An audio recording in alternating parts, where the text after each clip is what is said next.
Students, आज हम लोग पढ़ेंगे magnetic effect of electric current, जो कि क्लास 10th का चैप्टर है। Magnetic effect of electric current होता क्या है? तो अगर हम बात करें बेटा इलेक्ट्रिसिटी की, जब इलेक्ट्रिसिटी प्रोड्यूस होती है तो उसके आसपास एक मैग्नेटिक फील्ड प्रोड्यूस होती है। तो उस मैग्नेटिक इफेक्ट जो होते हैं इलेक्ट्रिसिटी से और इलेक्ट्रिक करंट से, उसके बारे में आज हम लोग इस चैप्टर में जानेंगे। तो सबसे पहले अगर हम बात करें magnetic effect of electricity current के, तो मैग्नेट क्या होती है? Magnet is any substance that attract iron और आयरन लाइक सब्सटेंसेस। मैग्नेट कोई ऐसे सब्सटेंस होते हैं जो आयरन या आयरन जैसे सब्सटेंसेस को अपनी तरफ अट्रैक्ट करते हैं, उसको हम बोलते हैं मैग्नेट। तो बेटा मैग्नेट क्या होता है? Magnet is any substance that attracts iron और आयरन लाइक सब्सटेंसेस। अब हम देखेंगे प्रॉपर्टीज़ ऑफ मैग्नेट। मैग्नेट की प्रॉपर्टीज़ क्या होती हैं बेटा? जैसे ये मैग्नेट है, इसमें एक तरफ नॉर्थ पोल होता है और दूसरी तरफ साउथ पोल होता है। तो हर एक मैग्नेट में दो पोल होते हैं, एक तरफ नॉर्थ पोल और दूसरी तरफ south pole. Every magnet has two poles, north and south. Like poles repel each other. जो लाइक पोल्स होते हैं वो रिपेल करेंगे एक दूसरे से। जैसे अगर हम बात करें साउथ पोल अगर हम यहाँ पे एक और मैग्नेट रखेंगे इस तरीके से, तो ये दोनों जो साउथ पोल और साउथ पोल क्या करेंगे, दोनों एक दूसरे को रिपेल करेंगे, ठीक है, दूर दूर भागेंगे। और अगर हम बात करें unlike poles attract each other, और जो अनलाइक पोल्स होंगे वो क्या करेंगे, अट्रैक्ट करेंगे एक दूसरे को। दूसरी चीज़ समझते हैं, a freely suspended bar magnet aligning itself in nearly north south direction with north pole towards north direction. जो आपकी मैग्नेट होती है जो अलाइंग रहती है हमेशा नॉर्थ और साउथ की डायरेक्शन में रहती है। अगर हम इसकी बात करें magnetic effect of electric current के, तो इसमें क्या क्या है? Domestic electric circuit, magnet and its properties, इन सब के बारे में हम लोग जानेंगे। सोलेनॉइड के बारे में जानेंगे, इलेक्ट्रोमैग्नेट के बारे में जानेंगे, फ्लेमिंग का left hand rule and right hand rule के बारे में जानेंगे, ठीक है। ये सारी प्रॉपर्टीज़ आज हम लोग इस चैप्टर में पढ़ेंगे। तो सबसे पहले बात करते हैं मैग्नेटिक फील्ड क्या होती है। मैग्नेट फील्ड क्या होता है? Area around a magnet in which it's magnetic force can be experienced. मतलब जो भी एरिया होगा, जैसे मैग्नेट के आसपास का जितना भी एरिया होगा, जैसे सपोज दैट ये मैग्नेट है अपनी, इस मैग्नेट का क्या जो एरिया है, सपोज दैट ये इसका जो अट्रैक्शन है इतने एरिया में आ पा रहा है, ठीक है। तो इतने एरिया में ये क्या है, इसका मैग्नेटिक फोर्स जहाँ तक एक्सपीरियंस हो रहा है, मतलब जहाँ तक ये लगा पा रही है मैग्नेट अपना अट्रैक्शन, उसको हम बोलेंगे मैग्नेटिक फील्ड। तो मैग्नेटिक फील्ड क्या होता है? The area around a magnet in which it's magnetic force can be experience. जहाँ तक इसका फोर्स एक्सपीरियंस किया जा सकता है उसी को हम बोलते हैं मैग्नेटिक फील्ड। तो मैग्नेटिक फील्ड की जो यूनिट होती है, ऐसा यूनिट, वो होती है क्या? टेस्ला। और इसको बेटा डिनोट करते हैं हम लोग बी से, कैपिटल बी से। ये एक वेक्टर क्वांटिटी है, ये याद रखना आप लोग। Magnetic field has both magnitude and direction. इसके पास जो मैग्नेटिक फील्ड लाइंस होती हैं, इसका मैग्नीट्यूड भी होता है और डायरेक्शन भी होता है। तो हम कह सकते हैं ये कैसी प्रॉपर्टी होती है? Vector quantity. Magnetic field can be described with the help of magnetic compass. तो मैग्नेटिक फील्ड को हम डिस्क्राइब कर सकते हैं किसकी हेल्प से? मैग्नेटिक कंपास की हेल्प से। The needle of magnetic compass is freely suspended bar magnet. जो नीडल होगी मैग्नेटिक कंपास की, वो फ्रीली सस्पेंड होगी बार मैग्नेट पे। तो ये सारी प्रॉपर्टीज़ होती हैं किसकी? मैग्नेटिक फील्ड की। तो मैग्नेटिक फील्ड क्या होता है? जिस भी एरिया में जो भी मैग्नेटिक अपना फोर्स एक्सपीरियंस कर पा रहा है उसे हम बोलेंगे मैग्नेटिक फील्ड। तो the area around a magnet in which a magnetic force can be experienced, उसे हम बोलेंगे मैग्नेटिक फील्ड। इसकी यूनिट बेटा जो होती है वो टेस्ला होती है। ये एक वेक्टर क्वांटिटी है, इसमें मैग्नीट्यूड और डायरेक्शन दोनों ही रहती हैं। अब हम देखेंगे कैरेक्टरिस्टिक्स ऑफ फील्ड लाइंस और magnetic field lines. Magnetic field lines की जो कैरेक्टर्स होते हैं वो क्या होते हैं? तो सबसे पहले समझते हैं, field lines arise from north pole and end into the south pole. मतलब ये जो मैग्नेटिक फील्ड लाइंस होती हैं प्रोड्यूस होती हैं कहाँ से? नॉर्थ पोल से, और एंड होती हैं कहाँ पे जाके? South pole. मतलब हमेशा इस सर्कुलर मोशन में इस तरीके से रहती हैं। तो ये सारी इसकी क्या होती है? डायरेक्शन होती है। Magnetic field lines are closed curve. ये जो फील्ड लाइंस होती हैं क्लोज्ड कर्व होती हैं, मतलब कि पूरे इस तरीके से, अगर हम कहें तो इस तरीके से ये पूरी कर्व्ड होती हैं, ठीक है। फील्ड उसके बाद समझते हैं, field lines are closer in stronger magnetic field lines. जो मैग्नेटिक फील्ड लाइंस होंगी वो क्लोज होंगी, जहाँ पे मतलब मैग्नेट के जितने पास होंगी वहीं पे उसका जो मैग्नेटिक फील्ड लाइंस होगी वहाँ पे बहुत ही ज़्यादा स्ट्रॉन्ग होगी। मतलब अगर हम मैग्नेट के पास जो मैग्नेटिक फील्ड लाइंस होंगी वो ज़्यादा अट्रैक्ट कर पाएंगे और हम कह सकते हैं ज़्यादा स्ट्रॉन्गर होंगी। Magnetic field lines never intersect each other. जो मैग्नेटिक फील्ड लाइंस होती हैं वो कभी भी इंटरसेक्ट नहीं करती हैं एक दूसरे को, मतलब ये जो हमेशा क्या करती हैं इस तरीके से पैरेलली रहती हैं, मतलब एक दूसरे को इंटरसेक्ट नहीं करेंगी। As for two lines to intersect there must be two north direction at a point which is not possible. अगर दोनों नॉर्थ डायरेक्शंस में हों तब ये इंटरसेक्ट करती हैं, लेकिन ऐसा हो नहीं सकता, ये पॉसिबल नहीं है। तो याद रखना मैग्नेटिक फील्ड लाइंस कभी भी इंटरसेक्ट नहीं करती हैं। दूसरी चीज़ समझते हैं, direction of field lines inside a magnet is from south to north. जो मैग्नेट के अंदर जो डायरेक्शन रहती है वो रहती है साउथ टू नॉर्थ। मतलब अगर बात करेंगे बेटा, इसको ध्यान रखना, मैग्नेटिक फील्ड लाइंस अगर बाहर देखेंगे, मैग्नेट के बाहर देखेंगे तो ये कैसी होगी, नॉर्थ से साउथ की डायरेक्शन में, और मैग्नेट के अंदर ये उल्टा रहता है, साउथ से नॉर्थ की डायरेक्शन में। अब दूसरी चीज़ समझते हैं, the relative strength of magnetic field is shown by degree of closeness of field lines. मतलब ये इसकी जो स्ट्रेंथ होगी वो कैसे पता चलेगी कि ये कितनी फील्ड लाइंस कितने मैग्नेट के कितनी क्लोजर हैं, जितनी क्लोज होगी उतनी ही ज़्यादा इसकी क्या होगी, स्ट्रॉन्गर मैग्नेटिक फील्ड लाइंस होंगी। तो ये इसके डिफरेंट कैरेक्टर्स हैं मैग्नेटिक फील्ड लाइंस के। क्या कौन से field lines arise from north pole से साउथ पोल के अराइज होते हैं और ये कभी भी इंटरसेक्ट नहीं करती हैं। दूसरी, ये जो मैग्नेटिक फील्ड लाइंस जो मैग्नेट के पास होंगी वो ज़्यादा स्ट्रॉन्गर होंगी एज़ कम्पेयर टू जो फर्दर होंगी मैग्नेटिक फील्ड लाइन से और मैग्नेट से। ये सारी इसकी प्रॉपर्टीज़ होती हैं। नेक्स्ट समझते हैं magnetic field of a bar magnet. Bar magnet के मैग्नेटिक फील्ड समझते हैं। S C. Oersted was the first person to state the electric current as magnetic field. जो क्या है, एक साइंटिस्ट थे एस.सी. ऑरेस्टेड, उन्होंने बताया जो इलेक्ट्रिक करंट की वजह से क्या होता है, मैग्नेटिक फील्ड लाइंस भी प्रोड्यूस होती हैं। तो was the first person to state the electric current has magnetic field.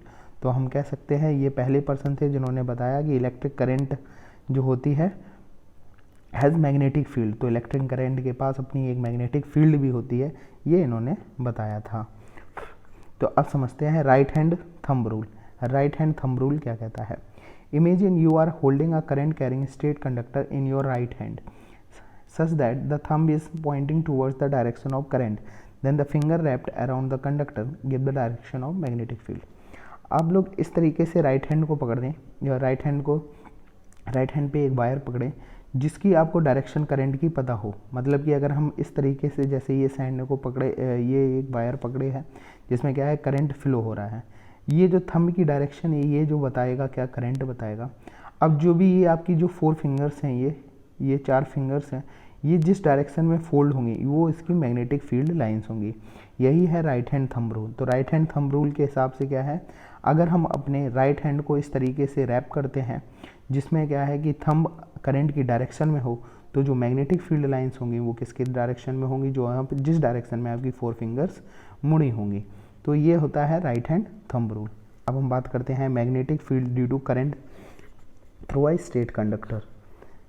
अब मैग्नेटिक फील्ड स्ट्रेट कंडक्टर से कैसे होता है, magnetic field due to a current through a straight conductor समझते हैं। सबसे पहले it can be represented by concentric circle at every point on a conductor. ये हमेशा कॉन्सेंट्रिक सर्कल बनाती हैं हर एक पॉइंट पे। देखिए इस डायरेक्शन में ये इसका ये सेंटर है और ये एक सर्कल है और इस तरीके से ये कॉन्सेंट्रिक सर्कल बनाते जाते हैं। इसको हम रिप्रेजेंट करेंगे किससे, कॉन्सेंट्रिक सर्कल से। Direction can be given by right hand thumb rule और कंपास। तो इसकी जो डायरेक्शन होगी मैग्नेटिक फील्ड लाइंस की वो हम राइट हैंड थंब रूल से पता कर सकते हैं। अगर जैसे फॉर एग्जांपल इसकी जो डायरेक्शन है, करंट की जो डायरेक्शन है वो इस तरीके से ऊपर से नीचे की ओर है, तो इसकी जो मैग्नेटिक फील्ड लाइंस होंगी वो किस तरीके से होंगी, एंटी क्लॉकवाइज होंगी। ठीक है, तो इसको याद रखना। Circle are closer near the conductor. जो सर्कल्स होंगे वो क्लोज होंगे कंडक्टर के। तो इसमें क्या होता है, जो मैग्नेटिक फील्ड लाइंस होती हैं वो डायरेक्टली प्रोपोर्शनल होती हैं स्ट्रेंथ ऑफ करंट के। मतलब कितना इस स्ट्रेंथ का करंट उसमें वायर में दौड़ रहा है वो किसके डायरेक्शन, वो मैग्नेटिक फील्ड के डायरेक्टली प्रोपोर्शनल होंगे। और मैग्नेटिक फील्ड लाइंस और किसके इन्वर्सली प्रोपोर्शनल होते हैं, डिस्टेंस फ्रॉम अ कंडक्टर। मतलब इसकी डिस्टेंस कितनी है कंडक्टर की। ये होती है क्या, magnetic field due to current through a straight conductor. अब हम समझते हैं magnetic field due to a current through a circular loop. Magnetic field circular loop में कैसे हो जाती हैं। It can be represented by concentric circle at every point. ये हर एक पॉइंट पे क्या कर सकते हैं, रिप्रेजेंट करते हैं कॉन्सेंट्रिक सर्किल। ये आपका दे रखा है इस तरीके से, ये कॉन्सेंट्रिक सर्किल बनाते जाते हैं। Circle become larger and larger as we move away. जैसे ही हम मैग्नेटिक फील्ड से दूर जाते जाएंगे सर्किल और बड़े बड़े होते जाएंगे, मतलब मैग्नेटिक फील्ड लाइंस बड़ी होती जाएंगी। Every point on wire carrying a current would give rise to magnetic field appearing as a straight line at centre of the loop. मतलब जो हर एक पॉइंट पे जो आपकी मैग्नेटिक फील्ड लाइंस होंगी वो क्या करेंगी, अपीयर होंगी एक सर्कुलर लूप में। किसमें, सर्कुलर लूप में। Every point of wire carrying current would give a rise to magnetic field. हर एक पॉइंट पे मैग्नेटिक फील्ड लाइंस क्या होंगी, प्रोड्यूस होंगी। The direction of magnetic field inside the loop is same.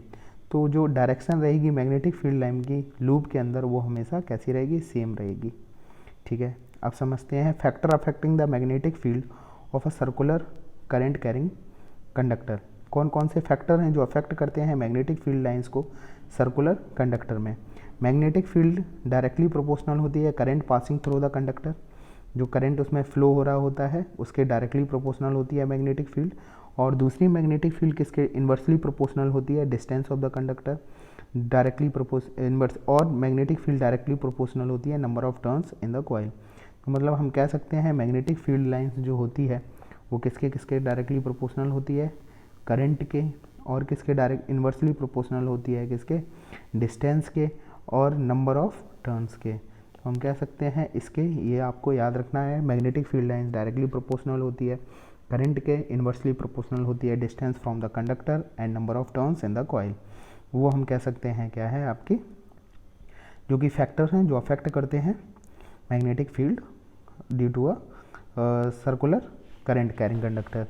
Magnetic field is additive in nature. Magnetic field of one loop adds up to magnetic field of another loop. मतलब ये additive nature की होती है, मतलब कि हम magnetic field को जोड़ भी सकते हैं। This is become the current in each circular turn has some direction. तो जितनी भी डायरेक्शंस, जितने भी जो करंट होता है हर डायरेक्शन में कैसा होता है, टर्न्स हैज़ सम डायरेक्शन। तो करंट हमेशा क्या होता है, हमेशा दूसरी डायरेक्शन में चेंज होता जाता है। अब हम बात करते हैं सोलेनोइड।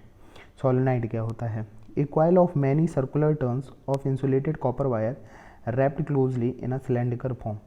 जो कॉइल होती है, एक कॉइल होती है सर्कुलर टर्न्स की जिसमें इंसुलेटेड कॉपर वायर को रैप किया जाता है सिलेंड्रिकल फॉर्म में, उसको हम बोलते हैं क्या, सोलेनोइड। जैसे कि ये है, एक ये वायर है, इसमें हम कई सारे टर्न्स के वायर को लपेट दें, उसको हम बोलते हैं solenoid. A coil of many circular turns of insulated copper wire wrapped closely in a cylindrical form.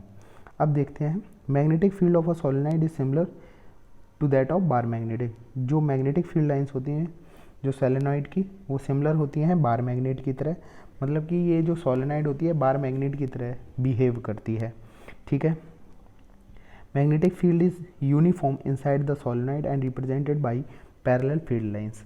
जो मैग्नेटिक फील्ड लाइंस होती हैं वो यूनिफॉर्म रहती हैं सोलेनोइड के अंदर, और जो रिप्रेजेंट करी जाती हैं पैरेलल लाइन से। मतलब ये जो डायरेक्शन होती है ये सारे कैसे होते हैं, पैरेलल होती हैं मैग्नेटिक फील्ड लाइंस। और जो डायरेक्शन रहती है, direction of magnetic field outside the solenoid जो रहती है नॉर्थ से साउथ डायरेक्शन में रहती है, और inside the solenoid south to north. ये जैसे कि बार मैग्नेट में होता है वैसा ही सोलेनोइड में होता है। तो solenoid can be used to magnetise a magnetic material like a soft iron. तो हम इसको यूज़ कर सकते हैं एज अ मैग्नेटाइज जो कि मैग्नेटिक मटेरियल, जो भी आयरन जैसे सॉफ्ट मटेरियल है उसको हम अट्रैक्ट करवा सकते हैं। नेक्स्ट समझते हैं electromagnet and permanent magnet. Electromagnet और परमानेंट मैग्नेट क्या होते हैं। अगर हम बात करें इलेक्ट्रोमैग्नेट की, it is a temporary magnet so can be easily demagnetised. मतलब ये एक तरीके से हम कह सकते हैं टेम्परेरी मैग्नेट होती है, और हम कह सकते हैं जो मैग्नेट इलेक्ट्रिसिटी से बना ली जाती है उसको हम इलेक्ट्रोमैग्नेट बोलते हैं।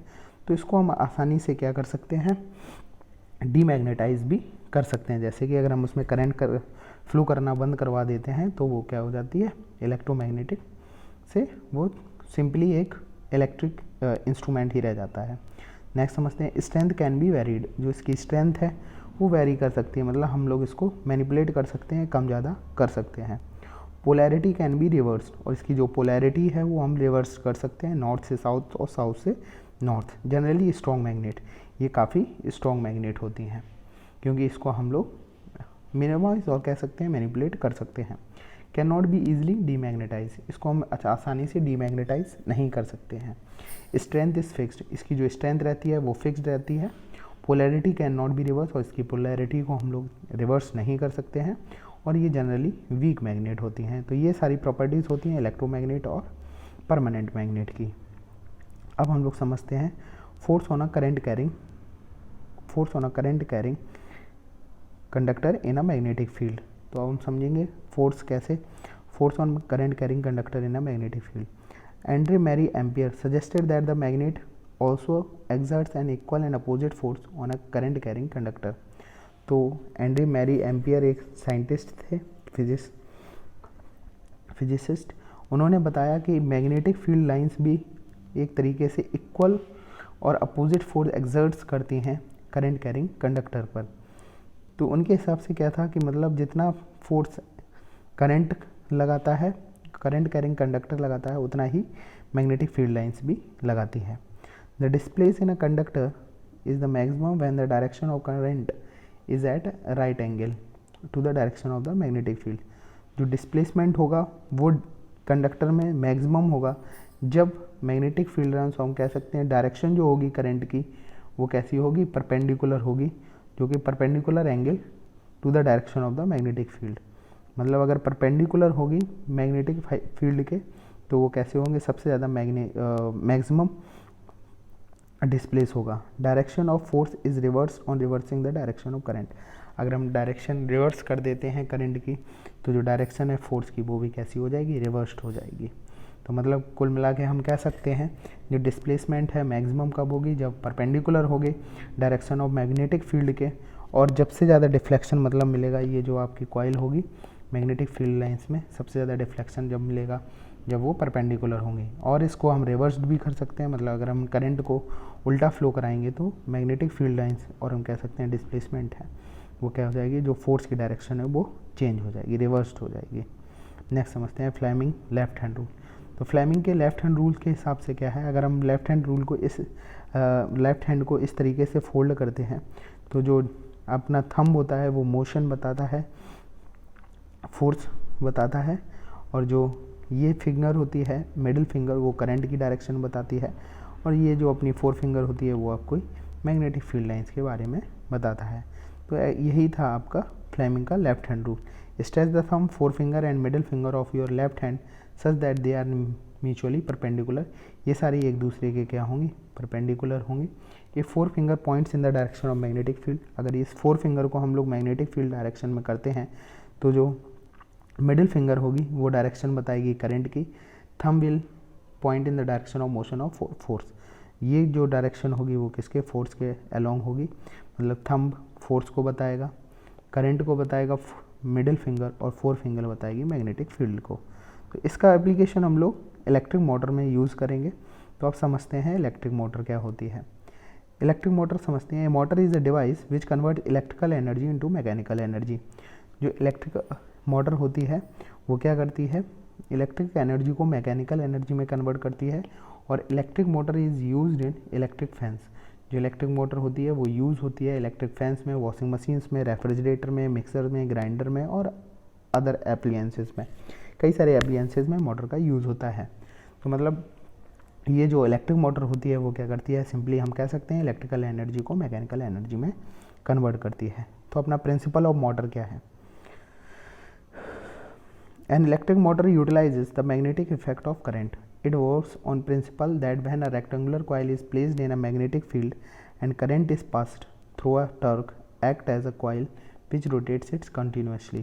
तो क्या होती है, अगर हम बात करें जो अपना जो प्रिंसिपल है मोटर का वो क्या कहता है, an electric motor utilise the magnetic effect of current. जो प्रिंसिपल है मोटर का, वो बताता है कि इलेक्ट्रिक मैटर जो होती है यूटिलाइज करती है मैग्नेटिक इफेक्ट के, करंट के मैग्नेटिक इफेक्ट को। It works on the principal that when a rectangular coil is placed in a magnetic field, जब हम इस रेक्टेंगुलर कॉइल को मैग्नेटिक फील्ड में रखते हैं तो ये क्या करती है, ऑसिलेट करती है और कह सकते हैं टॉर्क प्रोड्यूस करती है, जो कि रोटेट होती रहती है, कंटिन्यूसली रोटेट होती रहती है। When the coil rotates the shaft electrical energy supply to the motor is converted into mechanical energy. तो ये जो भी ये घुमाई जाती है, मतलब इलेक्ट्रिकल एनर्जी जब इसको स्प्लिट की जाती है तो ये किस में कन्वर्ट हो जाती है, टॉर्क में। यही क्या प्रोड्यूस करती है, उसको रोटेट करने की इलेक्ट्रिकल एनर्जी को मैकेनिकल एनर्जी में कन्वर्ट कर देती है। तो अब बात करते हैं कंस्ट्रक्शन ऑफ मोटर के। तो कंस्ट्रक्शन क्या है मोटर का, सबसे पहले आर्मेचर कॉइल। आर्मेचर कॉइल जो है ABCD, ये आपकी आर्मेचर कॉइल है जो ABCD of insulated copper wire wound on a soft iron called armature. तो ये जो क्या है, इसमें एक सॉफ्ट आयरन इसमें कॉपर वायर के वॉन्ड किया गया है, इसको हम आर्मेचर कॉइल बोलते हैं। Strong field magnet, the coil armature is placed between the two poles of strong magnet such that AB and CD are perpendicular to the direction of magnetic field. तो ये दो डायरेक्शन जो ये जो magnets हैं, दो मैग्नेट्स के बीच में आर्मेचर को रखा जाता है, जो कि दोनों एक दूसरे के परपेंडिकुलर होते हैं, जैसे कि आसानी से ये घूम पाए। उसके बाद क्या होता है, स्प्लिट रिंग। स्प्लिट रिंग और type of commutator. Split ring का काम क्या है, it consist of two halves of metallic ring named P and Q। ये दो हाफ रिंग होती हैं, मेटेलिक रिंग होती हैं, जिसको हम नाम दे रखे हैं P and Q। The two ends of the armature coil are connected to these two halves of ring. The function of the commutator is that it reverses the direction of current in armature coil. तो इन commutator और split ring का use क्या है, ये current की direction को reverse करता रहता है, जिसके कारण क्या है कि आर्मेचर है जो कंटिन्यूसली रोटेट होती रहे। ब्रशेस का क्या काम है, brushes two carbon X and Y press against the commutator. These brushes act as contact between the commutator and the terminal battery. ये जो ब्रशेस का काम है, जो स्प्लिट रिंग से और मैग्नेटिक जो बैटरी होती है उसके बीच में ये क्या बनाए रहते हैं, एक कंटिन्यूसली फ्लो बनाए रहती है इलेक्ट्रिसिटी का, जिससे कि कंटिन्यूसली उससे एनर्जी उसे मिलती रहे। इट इज़ कनेक्ट, और बैटरी क्या होता है, it is connected across the carbon brushes. जो बैटरी होती है वो कार्बन ब्रशेस से उसे अटैच कर दिया जाता है, जिससे कि कंटिन्यूसली उसको एनर्जी मिल पाए। नेक्स्ट समझते हैं working of motor. When a current flows through the coil AB and CD experience magnetic field. जब इसमें करंट फ्लो होता है तो AB और CD दोनों क्या करते हैं, मैग्नेटिक फील्ड लाइंस को एक्सपीरियंस करते हैं। उसके बाद क्या होता है, on applying Fleming left hand rule the force acting on arm AB pushes its downwards and CD experience force upward. तो जो AB होती है वो नीचे की तरफ फोर्स को एक्सपीरियंस करती है, और जो CD होती है वो ऊपर की तरफ, मतलब कि डायरेक्शन ऊपर हाफ, जैसे AB ऊपर आर्मेचर जाती है तो वो नीचे की तरफ आती है और CD ऊपर की तरफ जाती है। ठीक है, तो ये होता है किसमें, वर्किंग ऑफ मोटर में। फिर उसके बाद क्या, both these forces are equal and opposite. ये जो फोर्सेज होते हैं ये इक्वल भी होते हैं और एक दूसरे के अपोजिट भी होते हैं। Two equal and opposite forces acting at different position of armature constantly couple and rotate the coil in anti clockwise direction. तो क्या होता है कि हाफ क्लॉकवाइज जाता है और हाफ एंटी क्लॉकवाइज, तो ये पूरा एक रोटेशन बनता रहता है। At half rotation Q makes contact with brush X and P with brush Y. Now the current in the coil get reverse and flow against the DCBA. तो मतलब क्या होता है, पहले डायरेक्शन का जो करंट जाता है AB आर्मेचर से, जो कि नीचे की तरफ धकेलता है उसको, और जब CD की डायरेक्शन में जाता है तो ऊपर की तरफ से धकेलता है आर्मेचर को। तो इस तरीके से पूरे रोटेशन होते रहते हैं। The arm AB of the coil that was earlier pushed down he now pushed up, and arm CD previously pushed up in now pushed down. These two equal and opposite forces constitute a couple. This couple now rotate coil in clockwise direction. तो इस तरीके से पूरा ये circle चलता रहता है। Next समझते हैं, the reversing of the current is repeated at each half rotation. जो रिवर्स होता है, ये हाफ रोटेशन में क्या होता है, रिवर्स होता जाता है, giving rise to continuous rotation, जिसके कारण ये कंटिन्यूस रोटेट हो पाए। ठीक है, and the axle hence the electricity is converted into mechanical. तो इस एनर्जी से इस एप्लीकेशन के द्वारा जो इलेक्ट्रिकल एनर्जी है वो किस में कन्वर्ट हो जाती है, मैकेनिकल एनर्जी में। तो अब कॉमर्शियल यूज़ क्या है मोटर के, an electromagnet in place of permanent magnet. तो हम इसमें कॉमर्शियल मोटर का यूज़ क्या है कि इलेक्ट्रोमैग्नेट का हम लोग यूज़ कर सकते हैं परमानेंट की मैग्नेट की जगह। Large number of turns of the conducting wire in the coil, कई सारे टर्न्स होते हैं कंडक्टिंग वायर में और कॉइल में। फिर उसके बाद क्या होता है, ए soft iron core on which coil is wound plus the coil is called the armature. जो सॉफ्ट आयरन कोर होती है जिसमें कई सारे कॉइल्स होते हैं उसको हम आर्मेचर बोलते हैं। This means this enhance the power of motor, जिससे कि एनहेंस हो जाती है पावर मोटर की। ठीक है, तो आप समझते हैं heart and brain in the human body have significant magnetic field. तो अपनी बॉडी और हार्ट में भी एक सिग्निफिकेंट मैग्नेटिक फील्ड रहती है। MRI image of internal organs of body can be obtained using magnetic field.